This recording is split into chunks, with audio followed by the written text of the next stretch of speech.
Sir వ్యూహం trailer 2 చూసారు కదా, మరి మీకు ఏమనిపించింది? అసలు ఆర్జీవి ఏం చెప్పాలనుకుంటున్నారు? ఇంతకుముందు సర్టిఫికేట్ ఇవ్వలేదు, మరి సెన్సార్ సర్టిఫికేట్ ఇవ్వడం పైన మీ ఒపీనియన్? అదే అర్థం అవట్లేదు. నేను వ్యూహం 2 అని అన్నారు ఇంతకుముందు ఎవరో మీడియా మిత్రులు, కానీ వ్యూహం 2 కాదు, వ్యూహమే. ఇంకో ట్రైలర్ రిలీజ్ చేశారు, రేపు డిసెంబర్ 29 డేట్ కూడా ఫిక్స్ చేశారు.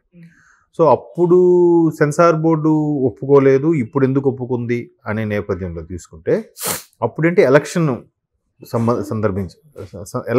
సందర్భం ఉంది కాబట్టి దానికి సంబంధించి పార్టీలకు సంబంధించి కానీ ఇక క్లియర్గా అక్కడ మనుషుల్ని అయితే మార్చారు, కానీ ఆ దివంగత నేతలను వాళ్ళందరూ ఫోటోలను యాజ్ ఇట్ ఈజ్గా వాడేశారు కదా. సో ఒక పర్టికులర్ నేత, ఒక పర్టికులర్ ముఖ్యమంత్రికి సంబంధించిన బయోగ్రఫీ లాగే ఉంది ఆల్మోస్ట్ ఆల్ కదా.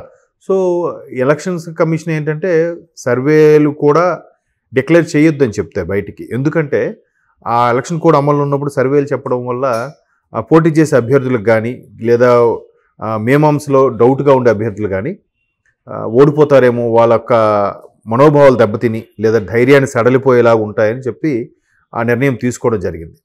సో అందుకని ఎక్కడ బయటికి రిలీజ్ చేయు, బట్ ఎవరు పర్సనల్గా వాళ్ళు సర్వేలు చేసుకుంటుంటారు, వాళ్ళు పర్సనల్గా తెప్పించుకుంటుంటారు. సో ఇక్కడ కూడా రాజకీయ నేపథ్యం ఉన్న సినిమా కాబట్టి దట్టు ప్రజెంట్ పక్క రాష్ట్రంలో కానీ ఆ రాష్ట్రానికి సంబంధించిన వాళ్ళు ఎక్కడ కొంతమంది ఉండడం వల్ల కానీ, లేదంటే జగన్మోహన్ రెడ్డి గారికి సంబంధించి డీటెయిల్గా తీశారు కాబట్టి అక్కడ తన చెల్లెళ్ళు ఎవరైతే ఉన్నారో వాళ్ళు ఇక్కడ తెలంగాణ రాజకీయాల్లో క్రియాశీలకంగా ఉన్నారు కదా. అఫ్కోర్స్ పోటీ చేయలేదు కానీ ఉన్నారు కాబట్టి ఇటువంటి వ్యక్తులకి సంబంధించిన సినిమా కాబట్టి ఎంతో కొంత ప్రభావం చూపచ్చని ఉద్దేశంలో మేబీ వాళ్ళు ఆపారో, లేదంటే ఎలక్షన్ బోర్డు ఒప్పుకోదు కాబట్టి కంట్రోల్ చేశారో తెలియదు, లేదా అప్పుడు సీన్లకి ఇప్పటి సీన్లకి కొన్ని సెజరింగ్ ఇచ్చిన అంటే కొన్ని అసభ్యంగా ఉండేవి కానీ, లేదా డైరెక్ట్గా మనిషిని దూషించే విధంగా ఉండే సీన్లు ఏమైనా తీసేసి మళ్ళీ అప్పీల్ చేస్తుంటారు కాబట్టి సెన్సార్ బోర్డు వచ్చే అవకాశం ఉండొచ్చు బహుశా, నేను అనుకోవడం. బట్ నటికుమార్ గారు దీన్ని అయితే ఎలాగ రిలీజ్ కానివ్వను అన్నట్టుగా అన్నారు ఆ మధ్యకాలంలో.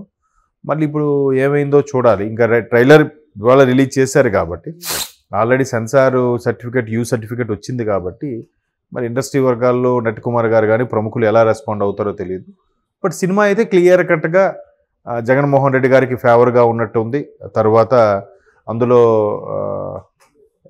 అంటే చెప్పకనే చెప్పొచ్చు చంద్రబాబు గారి గురించి కానీ, లేదా చిరంజీవి గారి అంశం కూడా ఉంది, పవన్ కళ్యాణ్ గారి అంశం కూడా ఉంది. డైరెక్ట్గా పవన్ కళ్యాణ్ గారిని ఏదైతే ప్యాకేజ్ స్టార్ అని కానీ, లేదంటే పావుల స్టారు, దత్తపుత్రుడు, అమ్ముడు పోయాడు లాంటి టాపిక్స్ ఎలాగైతే బయట ట్రోల్ చేస్తున్నారో వీళ్ళు, సో అదే యాజ్ ఇట్ ఈజ్గా అక్కడ చూపించినట్టు కూడా కనిపిస్తోంది. ఎక్కువగా ట్రైలర్లో భారతీ గారి క్యారెక్టర్ ఎవరైతే వేశారో ఆవిడ కూడా అవాక్ అవుతున్నట్టుగా చూపించారు. ఒక దగ్గర మాత్రం తల్లిని చెల్లిని చూపించారు కానీ ఎక్కువగా జగన్మోహన్ రెడ్డి గారి పాత్ర లేదంటే భారతి గారి పాత్రని చూపించినట్టుంది. బట్ ఇంకా మేబీ అంత అసభ్యంగా లేకపోయి ఉండొచ్చు, ఎవరు నొచ్చుకోకుండా ఉండేలా ఉందేమో, అందుకే సెన్సార్ బోర్డు సర్టిఫికేట్ ఇచ్చింది. ఇది డిసెంబర్ 29 డేట్ కూడా ఇచ్చారు. నేను ఇంతకుముందే చూశాను ట్రైలరు. బట్ అప్పటికిప్పటికి తేడా ఏంటంటే అప్పుడు అందులో కొన్ని ముందు వ్యూహం ట్రైలర్ చూస్తే క్లియర్గా అరెస్ట్కి సంబంధించిన చంద్రబాబు గారు అరెస్ట్ సంబంధించిన కొన్ని విషయాలు ఉన్నాయి. తర్వాత ఎంతసేపు సంక్షేమం అయితే అభివృద్ధి మాట ఏంటి అనే టాపిక్ కూడా ఉంది. అంటే వాళ్ళకే అర్థమవుతుందా సంక్షేమము అభివృద్ధి అనే టాపిక్? అంటే కంప్లీట్గా సంక్షేమం పథకాల మీద పెట్టేశారు కాబట్టి అభివృద్ధి చేయలేదని ఒప్పుకునే ఈసారి అవకాశం ఇస్తే అభివృద్ధి మీద పెడతామనే సంకేతాలు ఇవ్వడానికి ఈ సినిమా తీసినట్టుగా అనిపిస్తుంది, అంటే నమ్మించడానికి. బట్ అది నమ్ముతారో లేదో ఇంకా జనాలకే తెలియాలి.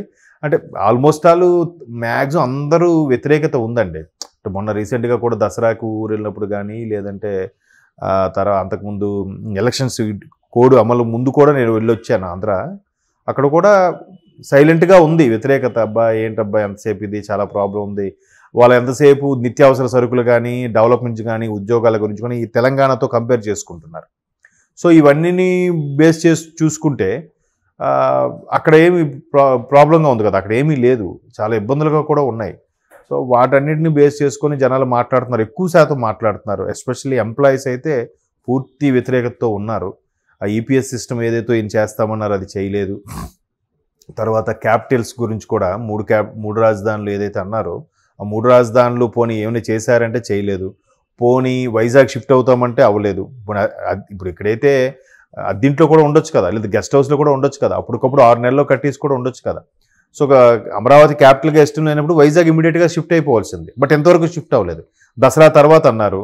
ఈ 20 దసరా తర్వాత, 21 దసరా తర్వాత, 22 దసరా తర్వాత, 23 దసరా తర్వాత అన్నారు. ఇప్పుడు 23 అయిపోయింది. డిసెంబర్ కూడా అన్నారు మళ్ళీ. ఇప్పుడు డిసెంబర్ కూడా హాఫ్ ఆఫ్ ది మంత్ అయిపోయింది. ఇంకెప్పుడు షిఫ్ట్ అవుతారు? అవ్వరు. అది ఊరికే డైవర్ట్ చేయడానికి, బూచి చూపించడానికి. సో ఆయన మంచి సినిమా బాగానే తీసినట్టున్నారు. అది కూడా పెడితే బాగున్ను. చూద్దాం మరి. ఆయన జనరల్గా రామ్ గోపాల్ వర్మ గారు అంటే ఆయన ఏ దేవుణ్ణి మొక్కరు, ఏ మనిషికి అంత ప్రాధాన్యత ఇవ్వరు, అంత ఎవరిని అంతగా పట్టించుకోరు, అంత న్యూట్రల్గా ఉంటారు. దేన్ని పరిస్థితుల మీద ఎప్పుడే రియాక్ట్ అవుతారు, కానీ ఇలా పర్టికులర్గా రాజకీయాల మీద రియాక్ట్ అవ్వలేదు. గడిచిన 3 ఏళ్ళ నుంచి అలాగ రియాక్ట్ అవుతున్నారు. ఎప్పుడైతే టికెట్లకు సంబంధించి ఆయన అమరావతి వెళ్ళి అక్కడ మంత్రి గారిని కలిశారో అప్పటి నుంచి డైరెక్ట్గా వేరే పార్టీ మీద అటాక్ అవ్వడము, మాట్లాడడము, ఆ తర్వాత కొంతమందిని శ్రీరెడ్డి గారు లాంటి వాళ్ళని కలిసి చేయించారని చెప్పి అప్పట్లో ఒప్పుకున్నారు కూడా, మీడియా సమక్షంలో కూడా మాట్లాడారు కదా. అట్లా చేయించడం అవుతుంది. మరి ఎందుకు ఆయన అలాగా ఒక వెర్షన్ తీసుకుంటున్నారో తెలియదు. జనరల్గా ఆయన ఎవరు వెర్షన్ వైపు వెళ్ళరు. ఇప్పుడు పర్టికులర్గా వైసీపీకి ఫేవర్గా ఉన్నట్టుగానే అనిపిస్తుంది ఆ సినిమా క్లియర్గా. ఇంతకుముందు కూడా లక్ష్మీస్ ఎన్టీఆర్ అనే సినిమా ఒకటి తీశారు, ఇప్పుడు వ్యూహం అని తీస్తున్నారు. సో అది మరి సెన్సార్లు ఎలా ఇచ్చారో అది తెలియదు. మేబీ అసభ్యంగా లేకపోయి ఉండొచ్చు సన్నివేశాలు, అందుకే క్లియర్ ఇచ్చారు. బట్ ఇప్పుడు నటికుమార్ గారు లాంటి వాళ్ళు లేదంటే ప్రొడ్యూసర్ కౌన్సిల్ వీళ్ళు ఏం చేస్తారనేది చూడాలి. మరి అంతకుముందు లోకేష్ గారు కూడా ఇన్వాల్వ్ అయ్యి కోర్టులో కేసు పెట్టడం చూసాం. మరి ఇప్పుడు కూడా ఆయన ఇన్వాల్వ్మెంట్ తీసుకుని సినిమా ఆపే ప్రయత్నం ఏమన్నా చేస్తారు? మరి అది ఆపే ప్రయత్నం అంటే ఇప్పుడు రిలీజ్ డేట్ ఇచ్చేశారు.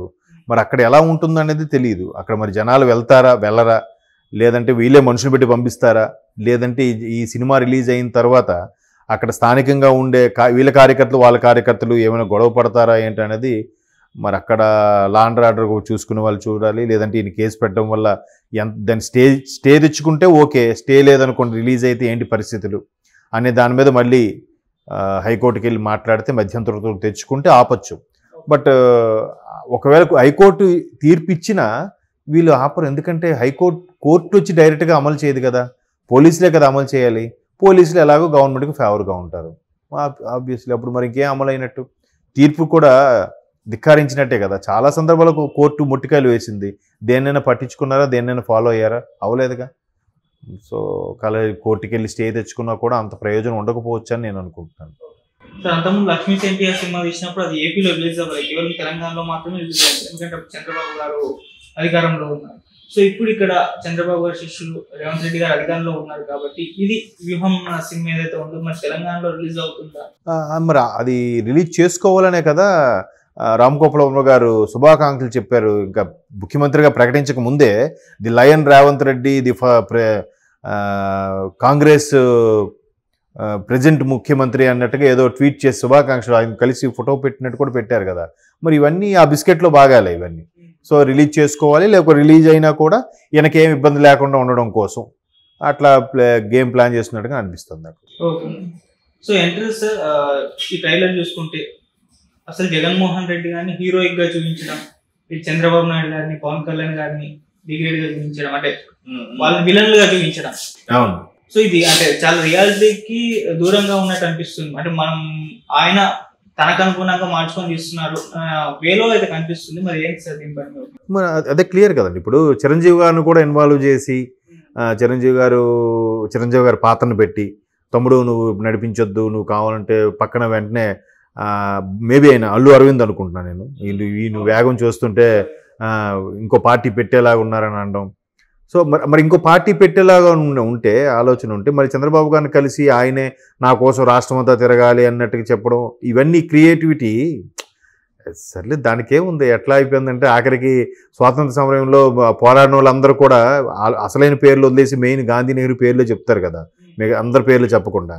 ఇప్పుడు రీసెంట్గా ఇంకో వాదం కూడా వస్తుంది, రాజ్యాంగం సంబంధించి అంబేద్కర్ గారు రాశారా మిగతా వాళ్ళు ఎవరు రాశారా అన్నట్టు కూడా ఈ మధ్యకాలంలో రాజ్యాంగం 75 ఏళ్ళు అయిన సందర్భంగా చర్చలు సోషల్ మీడియాలో వైరల్ అవుతుంది. సో అలాగా అసలు విషయాలన్నీ దాచేస్తే ఇలా చూపించడం వల్ల నెక్స్ట్ జనరేషన్కి ఇదే కరెక్ట్ ఏమో అనుకుంటారు కదా. అసలు విషయాలు బయటికి రావాలి కదా.